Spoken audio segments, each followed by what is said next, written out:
जब भी कोई व्यक्ति गौतम बुद्ध के संघ में शामिल होता था तो बुद्ध उसे सबसे पहले शांत रहने के लिए कहते थे। ध्यान की अवस्था में जाने से पहले उस भिक्षु को शांत रहना सिखाया जाता था। आज के दौर में हर तरफ सौरी शोर है। इसकी वजह से दिमाग में तनाव पैदा होना लाजमी है।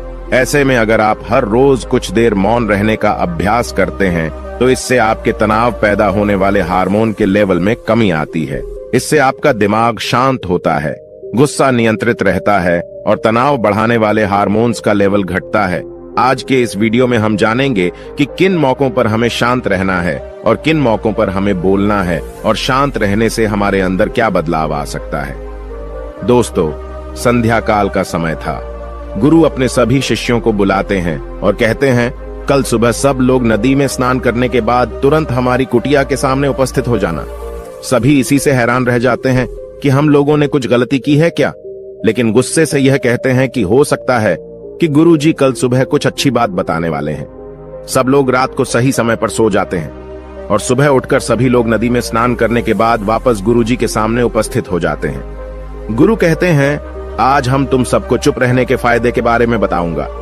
गुरु कहते हैं, 10 मौके जहां पर चुप रहने से होता है लाभ और बोलने से नुकसान। गुरु कहते हैं, अगर आप इन 10 मौकों पर शांत हो गए यानी मौन हो गए तो आप जो चाहेंगे वही मिल जाएगा। आपकी जिंदगी में चमत्कारिक बदलाव शुरू हो जाएंगे। जरूरत से ज्यादा बोलना या चुप रहना दोनों ही अच्छी बात नहीं है। जैसे जरूरत से ज्यादा बारिश हो जाना या फिर धूप दोनों ही दिक्कत देती है, उसी तरह अनावश्यक बोलने से भी काफी नुकसान होता है। गुरु कहते हैं कि पहला ऐसा मौका जहां पर व्यक्ति को चुप रहना चाहिए, बिना तथ्य के ना बोले। गुरु ने कहा, अगर आपके पास कोई तथ्य नहीं है तो वहां चुप रहने में ही भलाई है। चुप बैठने से दिमाग में नई कोशिकाओं का निर्माण होता है और इससे ज्ञान की वृद्धि होती है। बोलने में भलाई वही है जहां आपको किसी चीज के बारे में पूरा ज्ञान हो। अगर आप बिना तथ्य के कहीं बोलते हैं या फिर बेवजह बोलते हैं तो आपका वहां मजाक भी बन सकता है। अगर आपके पास पर्याप्त जानकारी नहीं है, ऐसी जगह पर बोलने से आपका मजाक तो बनी रहेगी, साथ ही साथ लोगों का भरोसा भी आपसे उठने लगेगा। इसलिए ऐसी जगह पर शांत रहो जहां तुम्हें पता ना हो कि क्या बोलना है क्या नहीं। कई बार कुछ लोग ऐसे होते हैं जो हर जगह अपनी उपस्थिति बताने लगते हैं। उन्हें पता नहीं होता है कि हमें क्या बोलना है, लेकिन फिर भी बोलते जाते हैं और फिर बाद में दूसरे लोग उनके जाने के बाद उनका मजाक उड़ाते हैं। जब तक आपको उस तथ्य के बारे में अच्छा ज्ञान नहीं है, उसके बारे में पता नहीं है, तो वहां चुप रहना ही ज्यादा समझदारी है। गुरु ने कहा, दूसरा ऐसा मौका जहां पर व्यक्ति को चुप रहना चाहिए। शब्दों से न पहुंचे ठेस। अगर आपके शब्द किसी को मानसिक ठेस पहुंचा रहे हैं तो वहां चुप हो जाना चाहिए। कमजोर व्यक्ति के बारे में कुछ भी बोलकर आप महान नहीं बन सकते हैं। महान आप किसी कमजोर का साथ देने में बनेंगे। कई बार होता है कुछ लोग अपने से छोटे व्यक्ति को भला बुरा कहते रहते हैं। सामने वाला इंसान तो कद से आपसे छोटा है, वह आपको कुछ नहीं बोलेगा, लेकिन आप उसकी नजरों में गिरते चले जाएंगे। हो सकता है कि कल वह भी आपसे पद में बड़ा हो जाए। पद में आपसे जब वह बड़ा हो जाएगा तो आज जो रवैया आपका उसके साथ है, आने वाले समय में वह भी आपके साथ वही करेगा। आप किसी को नीचा दिखाकर बड़ा नहीं बन सकते हैं। बड़ा बनना है तो अपने से छोटे लोगों का इज्जत भी करना सीखें और साथ ही साथ बड़े लोगों का भी सम्मान करना चाहिए।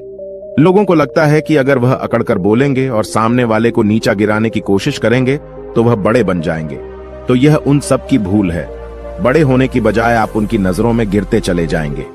गुरु ने आगे कहा, इसलिए शिष्यों, तुम सब जब भी बोलना आदर भाव से बोलना ताकि तुम्हारी बात लोगों को अच्छी लगे। बोलने में भाई बहन, माता पिता, मित्र इत्यादि संबोधन शब्दों का इस्तेमाल जरूर करना। इससे तुम्हारी मान प्रतिष्ठा तो बढ़ेगी ही, साथ ही साथ लोगों की नजरों में तुम समझदार व्यक्ति बनते जाओगे। गुरु ने आगे कहा, तीसरा मौका जहां पर व्यक्ति को चुप रहने में ही भलाई है। क्रोध या घृणा करने वाले लोग, जब कोई अपना या सगा संबंधी आप पर क्रोध कर रहा हो, आपका अपमान कर रहा हो, तो आपको उस वक्त चुप रहना चाहिए ताकि सामने वाले का गुब्बारा पूरी तरह से फट जाए। आप यदि सही हैं तो उसे कतई माफीनामा गए और चुप रहकर ही सही समय का इंतजार करें। वह खुद आपसे माफी मांग लेगा जब उसे अपनी गलती का एहसास हो जाएगा। गुरु आगे कहते हैं कि अगर आपका कोई सगा संबंधी आप पर क्रोध कर रहा हो और आप उस समय शांत हैं, तो यह आदर सम्मान देने की निशानी होती है। इससे न कोई छोटा होता है और न ही बड़ा। अगर आपको क्रोध आ रहा है तो आप या तो वहां से किसी का अनादर किए बिना चले जाएं या फिर चुप रहें। क्रोध करने से आपके रिश्ते खराब होंगे। क्रोध करने से हमेशा क्रोध करने वाले व्यक्ति का ही बुरा होता है। गुरु आगे कहते हैं कि एक बार की बात है, एक सांप जंगल से भागते हुए किसी राजा के घर में पहुंच गया। लोगों ने छेड़खानी की तो वह बहुत ही गुस्सा हो गया, जिससे घर में जो तलवार पड़ी हुई थी उसी को लपेटकर कसने लगा और धीरे धीरे उसका पूरा शरीर कट गया। ठीक उसी प्रकार हमारा गुस्सा भी हमारे शरीर को तलवार की भांति काटता रहता है। गुस्सा ध्यान से खत्म होता है प्रतिदिन। अगर आप ध्यान की मुद्रा में बैठे हैं तो आपका गुस्सा आपके नियंत्रण में रहेगा। गुरु आगे कहते हैं कि यह तरीका है कि आप प्रतिदिन ध्यान का अभ्यास करें। इससे आपके शरीर में जो हार्मोन्स गुस्से को बढ़ावा देते हैं वह सब तुम्हारे नियंत्रण में रहेंगे, जिससे शरीर गुस्से पर आसानी तुम्हारा से काबू पा लेगा।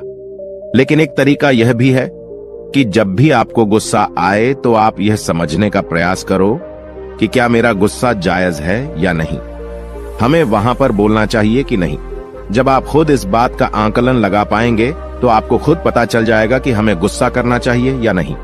फिर भी आपको गुस्सा आ रहा है तो आप वहां से हटने का प्रयास करें, वहां से दूर चले जाएं। धीरे धीरे समय के साथ आपका दिमाग शांत हो जाएगा।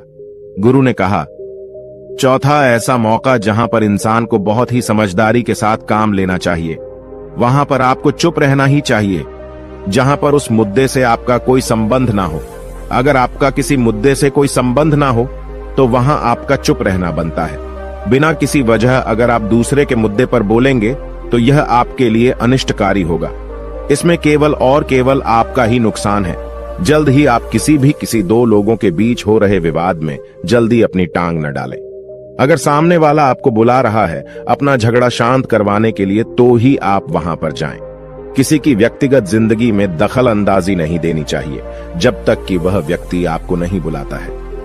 अपने झगड़े को शांत करवाने के लिए कुछ लोग फालतू में दूसरे के विवाद में कूद पड़ते हैं। इससे उनके मान सम्मान मर्यादा पर लोग उंगली उठाने लगते हैं। गुरु कहते हैं कि 10 मौकों में 5वां ऐसा मौका जहां पर व्यक्ति को बहुत ही समझदारी के साथ चुप रहना चाहिए। आपके शब्दों से किसी मित्र को हानि न पहुंचे। अगर आपके शब्द सामने वाले के परिवार या मित्रों की प्रतिष्ठा के बारे में बुरी झलक दिखा रहे हैं तो आपको चुप रहना चाहिए। किसी के परिवार या फिर मित्र के बारे में बुरा बोलने से केवल आप ही बुरे बनेंगे। जो चीज आसानी से खत्म की जा सकती है उसे अपने शब्दों से बड़ा न करें। बिना चिल्लाए बात करने का प्रयास करते रहना चाहिए। अगर आप बिना चिल्लाए कोई बात नहीं कह सकते तो आपका चुप रहने में ही भलाई है। किसी पर चिल्लाने से आपके व्यवहार के बारे में पता चलता है। ज्यादा बोलने से चीजें हमेशा खराब ही होती हैं। कई बार कुछ रिश्ते ज्यादा तेज बोलने की वजह से टूट जाते हैं। इसलिए अपनी आवाज में मीठापन लाएं। आपके शब्दों से आपके दोस्त को हानि नहीं पहुंचनी चाहिए। कभी कभी दोस्तों के जब हम मजाक हैं तो रहे कि आपके शब्दों से किसी का अनादर ना हो। मजाक को भी हमेशा शब्दों के मायने में ही रखें। जहां किसी को शब्दों से चोट लगे वहां चुप हो जाएं। ज्यादा बोलने से हमेशा नुकसान ही होता है। किसी और की प्रतिष्ठा को अपने शब्दों के माध्यम से उसे हानि नहीं पहुंचानी चाहिए। यदि आपके शब्दों से किसी और की प्रतिष्ठा को ठेस पहुंच रही है तो वहां आपको चुप हो जाना चाहिए। जब कोई व्यक्ति आपके सामने नहीं है तो आप उस व्यक्ति के बारे में बुरे शब्द किसी तीसरे व्यक्ति के सामने न बोलें। गुरु कहते हैं, छठा मौका जहां पर व्यक्ति को चुप रहना चाहिए, जब कोई कर रहा हो किसी की बुराई। जब कोई आदमी आपके सामने किसी तीसरे आदमी की बुराई कर रहा हो तब तुम्हें चुप रहकर बस सुनना चाहिए। अपनी राय व्यक्त नहीं करना चाहिए, क्योंकि जो आज आपके सामने किसी तीसरे की बुराई कर रहा है वह कल किसी और के सामने आपकी बुराई भी कर सकता है। यदि आपने कुछ कहा है तो नीति शास्त्र के अनुसार जो अपने मुंह को बंद रखता है और बुद्धि से काम करता है वही इंसान समझदार होता है। बिना जरूरत के बोलना, किसी के बारे में किसी के बीच में बोलना यह गलत बात है। कभी कभी हमारे लिए बुद्धिमानी इसी में होती है कि हमें अपना मुंह ऐसी जगह पर नहीं खोलना चाहिए। गुरु आगे कहते हैं कि 10 मौकों में 7वां ऐसा मौका जहां पर व्यक्ति को चुप रहना चाहिए, जब कोई नहीं समझे आपकी भावना। यदि आपको लग रहा है कि कोई व्यक्ति आपकी भावना, दुख या परेशानी को शब्दों में नहीं समझ रहा है, यदि आपको लग रहा है कि सामने वाला व्यक्ति आपकी भावना या दुख को या आपकी जो परेशानी है उसको वह समझ नहीं पा रहा है या समझने का प्रयास ही नहीं कर रहा है या वह आपको ध्यान से सुन ही नहीं पा रहा है, तो ऐसे व्यक्ति के सामने आप चुप ही रहें। क्योंकि ऐसे लोगों को आपकी भावना या दुख से कोई मतलब नहीं होता है। ऐसे लोगों को अपना राज बताकर आप पछताएंगे ही बाद में। इसलिए हर किसी को अपने मन की बात नहीं बतानी चाहिए। अगर आपको लग रहा है कि सामने वाला आपकी बात को नहीं समझ पा रहा है, आपकी भावनाओं को नहीं समझ पा रहा है, तो वहां पर आपको नहीं बोलना चाहिए, क्योंकि आज में आपका मजाक ही बन जाएगा जब आपको लगने लगे कि सामने वाला आपकी भावनाओं को ठीक तरीके से समझ रहा है, आप जो कह रहे हैं वह ठीक से सुन रहा है, तभी आप उसे अपनी बात कहें।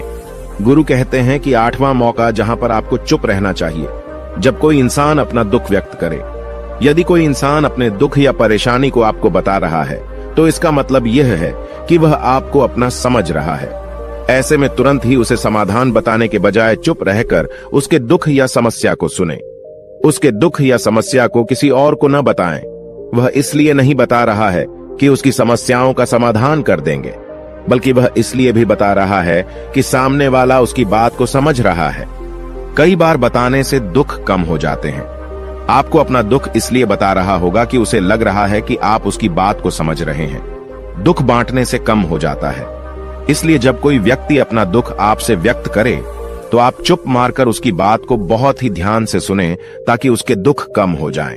उसके मन का बोझ हल्का हो जाए, क्योंकि उसके मन में जो भी बातें थीं वह आपको सब बता दिया। गुरु आगे कहते हैं कि 10 जगहों में 9 ही ऐसी जगह जहां पर आपको चुप रहना चाहिए। जहां पर दुष्ट प्रकृति के लोग रह रहे हों और गाली गलौज कर रहे हों, तो आप वहां पर मत जाइए। ऐसी जगहों से आप चुपचाप निकल जाएं, अर्थात अपनी प्रतिक्रिया दिए बिना आप वहां से चले जाएं, क्योंकि जिसकी जुबान खराब होती है, जो दुष्ट प्रकृति के लोग होते हैं, उनको आप ऐसे समय में नहीं समझा सकते हैं। जब उनका दिमाग पूरी तरह से शांत हो जाए, तभी वह आपकी बात सुनेंगे। इसलिए जहां पर दुष्ट प्रकृति के लोगों आपकी बात को न मानते हों और न ही सुनते हों, तो आपको वहां पर नहीं बोलना चाहिए। गुरु कहते हैं कि 10 माह ऐसा मौका जहां पर आपको शांत हो जाना चाहिए। अपनी सफलता का राज हर किसी को न बताएं। कई बार होता है कि कुछ लोग जो सफलता को बहुत ही जल्दी अर्जित कर लेते हैं, वे हर जगह अपनी सफलता का ढिंढोरा पीटने लगते हैं। ऐसे में क्या होता है कि कई लोग आपकी सफलता से खुश नहीं होते हैं। अगर आप अपनी सफलता का जबरदस्ती लोगों में ढिंढोरा पिटवा रहे हैं, तो लोगों की नकारात्मक ऊर्जा आपको प्रभावित कर सकती है। जब आप सफल होंगे तो सबको पता चल जाएगा कि आप सफल हो गए हैं। ढिंढोरा पीटने से नुकसान आपका ही होगा। इतना कहकर गुरु ने कहा, शिष्यों, आज के लिए बस इतना ही। अगर तुम सब मेरी इन 10 बातों को अपने जीवन में अपना लेते हो, तो तुम सब काफी हद तक परेशानियों से बचे रहोगे। यहाँ से जाने के बाद मेरी यह बातें आपके जीवन किसी वरदान से कम साबित नहीं होंगी। दोस्तों, मुझे उम्मीद है इस वीडियो से आपको बहुत कुछ सीखने को मिला होगा। अगर आप नए हो तो हमसे जुड़ने के लिए इस चैनल को सब्सक्राइब करना मत भूलिएगा।